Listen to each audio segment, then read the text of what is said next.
हम high school के सांख्यिकी नाम के चैप्टर को पूरा पढ़ेंगे, जिसमें से हाई स्कूल के बोर्ड एग्जाम में सांख्यिकी से कम 6 या 7 नंबर के क्वेश्चन आएंगे। तो वो कौन से क्वेश्चन हो सकते हैं, उन क्वेश्चनों को हम लोग बारी बारी से डिस्कस करेंगे। जैसे कि हाई स्कूल के सांख्यिकी में 2 नंबर के क्वेश्चन और 1 नंबर के क्वेश्चन, इस तरह से एक क्वेश्चन 1 नंबर का और एक क्वेश्चन 2 नंबर का और एक क्वेश्चन लॉन्ग में 4 नंबर का पूछा जा सकता है। तो इस प्रकार से पूरे हाई स्कूल की सांख्यिकी 7 नंबर की हो जाएगी। और नहीं तो यदि 1 नंबर में नहीं पूछा तो एक 2 का और एक 4 नंबर, यानी कि पूरा 6 नंबर का पूछा जा सकता है बोर्ड के एग्जाम में। तो आज हम लोग 2 नंबर वाले जितने भी क्वेश्चन होंगे उन 2 नंबर वाले क्वेश्चनों को बारी बारी से देखते हैं, वो कौन से क्वेश्चन है जो 2 नंबर में एग्जाम में आ सकते हैं। 2 नंबर वाले क्वेश्चन और एक 4 नंबर वाले क्वेश्चन, पहले 2 नंबर वाले क्वेश्चन को देख लिया जाए, उसके बाद 4 नंबर वाले क्वेश्चन को देखा जाएगा। तो 2 नंबर वाले क्वेश्चन कौन कौन से क्वेश्चन है जो बोर्ड में आ सकते हैं उसको देखते हैं।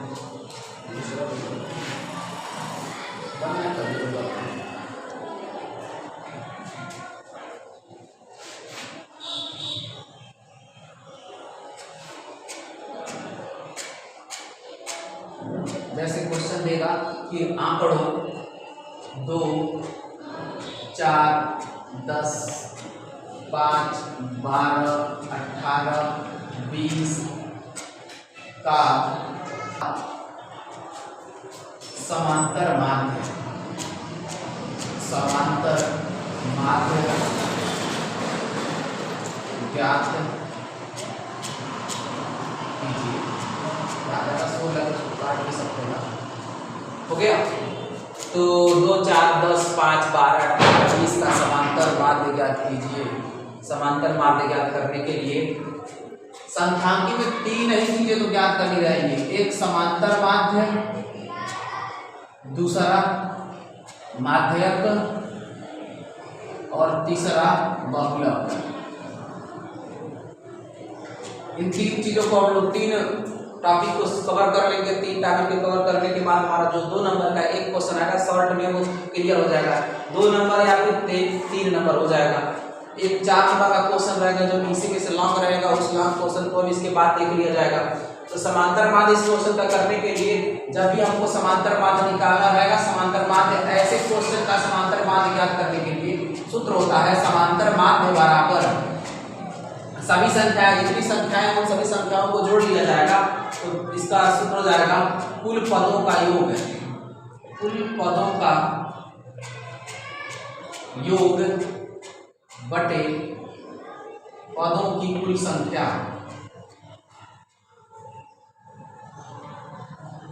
तो कुल पदों का योग करने के लिए 2 + 4 + 10 + 5 + 12 + 18 + 20 इन सबको जोड़ लिया जाए और देख लिया जाए कि पदों की संख्या कितनी है, यानी 1, 2, 3, 4, 5, 6, 7 पदों की संख्या हो गई 7।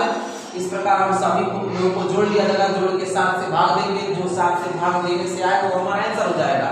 जैसे 4 और 2 6 हो जाएगा, 6 में 10 को जोड़ लेंगे 16 हो जाएगा, 16 में 5 को जोड़ देंगे 21 हो जाएगा, 21 में 12 को जोड़ेंगे 33 हो जाएगा, 33 में हम लोग क्या कर लेंगे 18 को जोड़ लेंगे प्लस 20 है, यानी कि 33 और 20 और 18 38, 33 और 38 इन सबको जोड़ लेते हैं। 8 3 11 3 3 6 1 7 यानी 71 हो जा रहा है।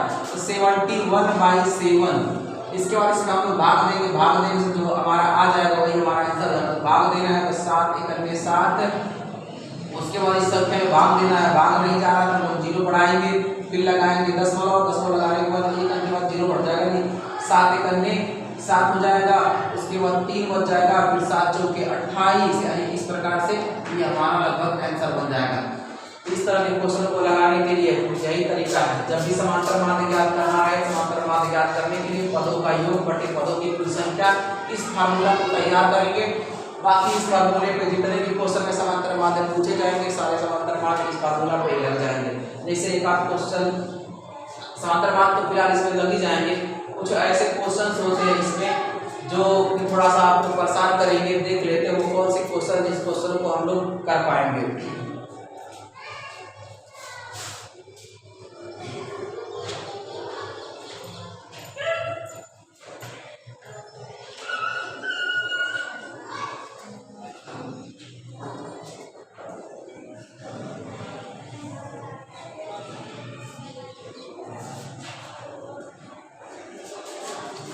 जैसे कुछ संख्याएं रहती है जिन संख्याओं में लिख देते हैं हम 2 4 6 8 का यक्स 5 3 का समांतर माध्य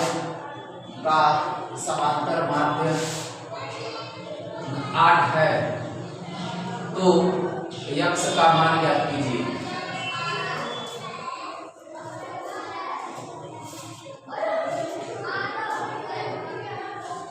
फिर समांतर मान ज्ञात करने के लिए हम सब इन संख्याओं को देखेंगे कि 2 4 6 8 यक्स का 5 3 का समांतर माध्य 8 है, तो यक्स का मान ज्ञात करना।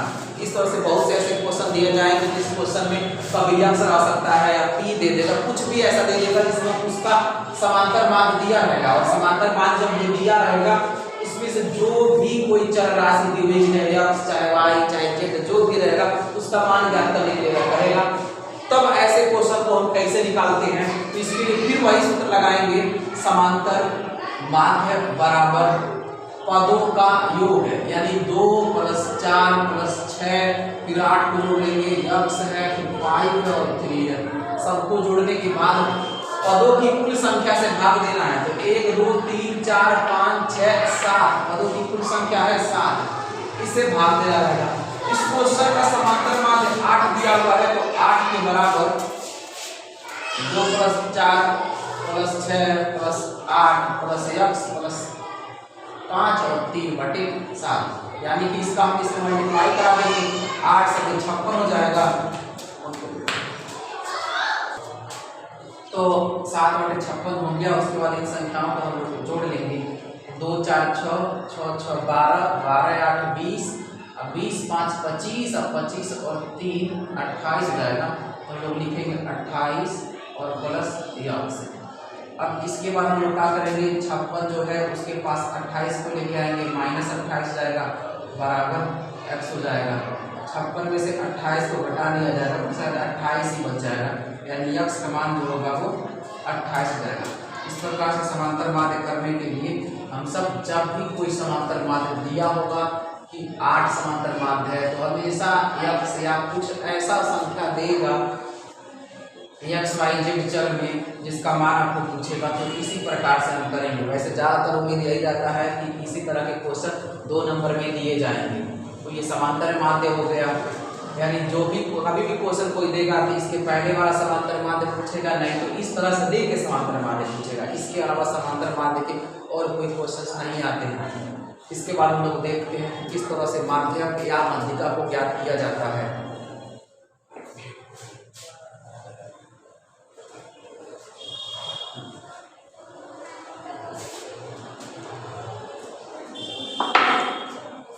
अब सीखते हैं हम लोग माध्यक किस प्रकार से ज्ञात किया जाए।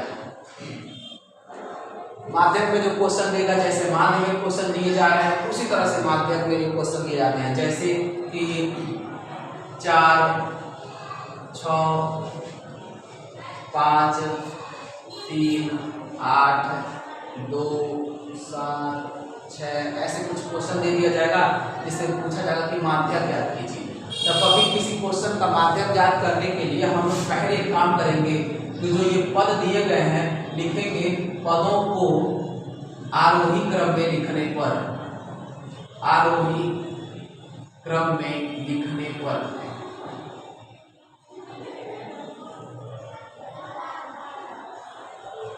अब पदों को आरोही क्रम में लिखने पर, यानी कि जो ये पद दिए गए हैं पदों को आरोही क्रम में लिखना है, यानी कि असेंडिंग ऑर्डर में लिखना है। देखते हैं सबसे छोटी संख्या कौन है इन सभी में, तो सबसे छोटी संख्या 2 मिलती है। यदि 2 के अलावा छोटा देखा जाए तो फिर 3 है, 3 के बाद 4 हो जाता है, 4 के बाद देखा जाए तो 5 है, फिर 6 है, फिर यहाँ पर भी 6 है, उसके बाद 6 के अलावा 7 हो जाएगा, यानी टोटल 3 3 7 6 7 यानी 3 यानी एक संख्या छूट जाएगी। 6 2 बार है, 6 को हम लोग लिख दिए। उसके बाद 7 हो गया, हाँ ये संख्या ये है 8, तो हम लोग इन सभी संख्याओं को लिख लिए आरोही क्रम में। जब ये आरोही क्रम में लिख लेते हैं तो आरोही क्रम में लिखने के बाद ये हम देखते हैं कि जो इसमें पद है उनकी संख्या सम है कि विषम है। यदि पदों की संख्या सम रहती है तो माध्यक निकालने का कोई एक दूसरा फार्मूला होगा, और पदों की संख्या विषम होगी तो माध्यक निकालने का कोई दूसरा फार्मूला होगा। तो यदि इसको देखा जाए 1 2 3 4 5 6 7 8 तो पदों की संख्या सम है। तो लिखेंगे पदों की संख्या n बराबर 8 है, जो कि क्या है तो सम है। उसके लिए सूत्र होगा m माध्यक बराबर n 1/2 और यहाँ लगाएंगे n/2वां पद प्लस n/2 प्लस 1वां पद। ये इस फार्मूले पे रख देंगे हम मान को, फिर आराम से माध्यक निकल जाएगा। 1/2 है, n का मान है 8, तो 8 के बटे जब 2 रखा जाएगा तो कट के कितना हो जाएगा 4, यानी 4वां पद और प्लस फिर n/2 यदि 4 है तो यहाँ पर भी n/2 4 ही होगा, लेकिन एक दो जोड़ देंगे तो ये 4 और 1 5वां पद हो जाएगा। तो आगे कैसे हम सॉल्व करेंगे, 1/2 अगर लिख लेंगे 4वां पद और 5वें पद का जो मतलब होता है 4 का मतलब 1 आरोही क्रम में जो लिखा गया होता है उसमें चौथे नंबर पे कौन आ रहा है तो 1 2 3 4 चौथे पद पे 5 की जगह है और 5वें पद पे 6 की जगह है। 1 2 3 4 5 5वें पद पे 6 की जगह है, यानी कि 5 और 6 को हम लोग जोड़ेंगे तो हो जाएगा 11/2, भाग दिया जाएगा 5.5। इस प्रकार से हम माध्यक को लगाएंगे। तो पद की संख्या सम रहे तो इस सूत्र का इस्तेमाल किया जाएगा, और पदों की संख्या विषम रही तो दूसरे सूत्र का इस्तेमाल करते हैं। और वो सूत्र एक क्वेश्चन हम दे रहे हैं, जैसे इसी क्वेश्चन में हम एक अंक और बढ़ा दें, यहाँ लिख दें कि ये 10 है, तो अब देखेंगे हम लोग तो पदों की संख्या इसमें बढ़ जाएगी। और जब इसको आरोही क्रम में लिखेंगे तो अभी तक तो ये सब ठीक है, लेकिन 8 के अलावा एक पद जो बढ़ रहा है वो कौन है 10 है। अब हम लोग देखते हैं इसमें पदों की संख्या 1 2 3 4 5 6 7 8 9 हो जाती है, तो n का मान यहाँ 8 9 लिख के 9 लिखा जाएगा और पदों की संख्या यहाँ सम न होके विषम हो जाएगी। और जब पदों की संख्या विषम हो जाएगी तब माध्यक को निकालने का जो सूत्र होगा वो अलग होगा। तो उस सूत्र को देखते हैं, तब माध्यक निकालने का सूत्र कौन सा होगा। यानी पद की संख्या जब विषम हो जाएगी तो माध्यक निकालने का सूत्र होता है n + 1/2 वहां पर, यानी कि ये सम वाले से इजी होता है। n + 1/2 वहां पर तो जो n का मान है वो पूरा काउंट करेंगे हम लोग तो 9 आएगा, तो 9 + 1/2 यानी कि 9 1 10 10/2 यानी कौन सा पद है 5वां पद। अब देखते हैं हम लोग इस श्रेणी में 5वें नंबर पे कौन आ रहा है तो 1 2 3 4 5, 5वें नंबर पे हमारा 6 आ रहा है, इसलिए हमारा जो माध्यिका होगा वो क्या हो जाएगा 6 हो जाएगा। इसी माध्यक का दूसरा नाम है माध्यिका। तो माध्यक पूछे या फिर माध्यिका पूछे, पदों की संख्या सम दिया तो और विषम दिया तो ये लगाने के यही तरीके हैं, या तो पदों की संख्या सम दे देगा या तो विषम दे देगा, और माध्यक को पूछेगा तो फिलहाल ऐसे ही लगाएंगे हम लोग। इसके बाद बच रहा है बहुलक, जो कि बहुत ही आसान है। वो एक क्वेश्चन में ही उसमें ना तो पदों की संख्या सम दिखना है ना ही विषम दिखना है, वो एक क्वेश्चन में ही पूरा सॉल्व हो जाएगा।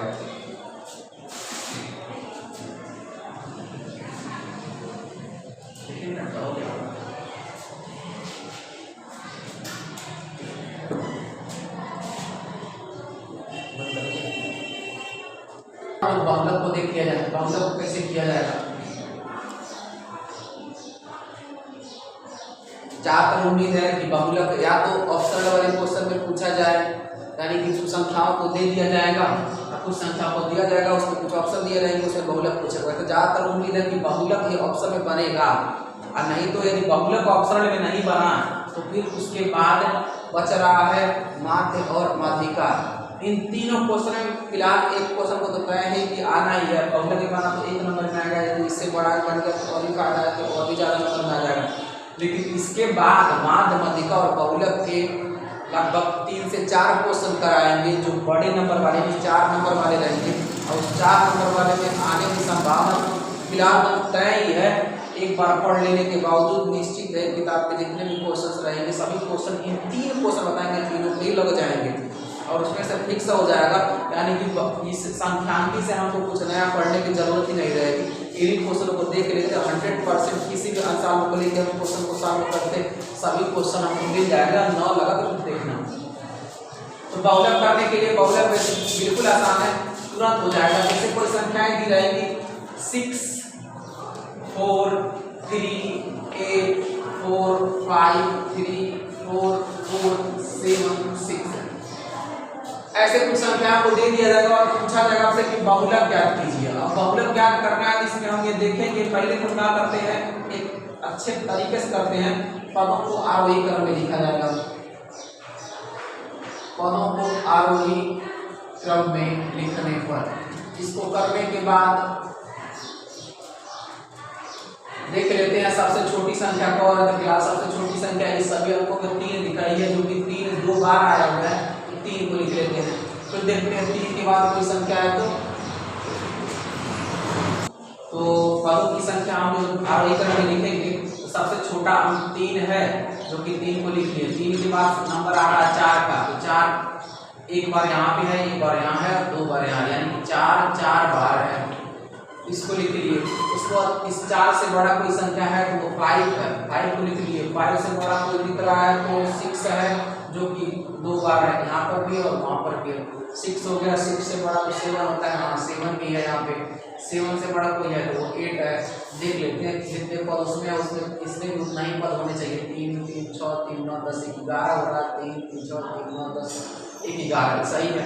अब इसमें हम देखते हैं कि जो आरोही क्रम में लिख दिए, इस आरोही क्रम में लिखने के बाद जो संख्याएं हैं उसमें कौन सी ऐसी संख्या जो सबसे अधिक बार आई हुई है, तो वही उस संख्या का इस क्वेश्चन का बहुलक हो जाएगी। तो हम देखेंगे जो 3 है वो 3 2 बार आया है, लेकिन 4 4 बार आ रहा है, 6 भी 2 बार आ रहा है, लेकिन सर्वाधिक सबसे अधिक बार कौन है तो 4 है।